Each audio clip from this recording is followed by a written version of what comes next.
अस्सलाम वालेकुम। क्या हाल चाल है मेरे अजीज दोस्तों। मैं उम्मीद करती हूँ कि आप सब महफूज, सेहतमंद और खुशहाल होंगे। ख्वाब में पैगंबरों को देखने की ताबीर के सिलसिले में आज हमारी जो वीडियो का टॉपिक है वो है हज़रत आदम अलैहिस्सलाम को ख्वाब में देखने की ताबीर और हज़रत हव्वा अलैहिस्सलाम को ख्वाब में देखने की ताबीर। लेकिन वीडियो शुरू करने से पहले मज़ीद ख्वाबों की ताबीर जानने के लिए और मज़ीद मुफीद वीडियोस देखने के लिए please like, subscribe and share my channel Zambeel Shumail. शुरू करते हैं अपना पहला टॉपिक, यानी ख्वाब में हज़रत आदम अलैहिस्सलाम को देखने की ताबीर। तो जनाब, अगर कोई शख्स ख्वाब में हज़रत आदम अलैहिस्सलाम को देखते हैं और उसका क्या ताबीर होगी, तो जनाब इसे शुरू करते हैं। तो जनाब, अगर कोई शख्स ख्वाब में हज़रत आदम अलैहिस्सलाम को देखते हैं तो इसकी ताबीर ये है कि उस शख्स को बुजुर्गी और वलायत हासिल होगी, नेकी की बशारत होगी और उसकी तौबा कबूल होगी।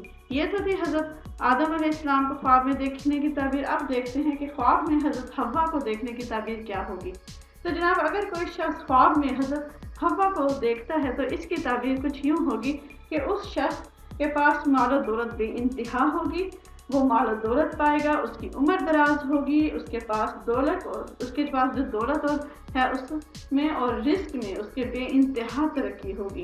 तो जनाब, ये तो थी मेरी आज की वीडियो। अगर ये वीडियो आपको मुफीद लगी हो और आपको ये वीडियो पसंद आई हो और आप मज़ीद ख्वाबों की ताबीर देखना चाहते हैं तो please like, subscribe and share my channel Zambeel Shumail.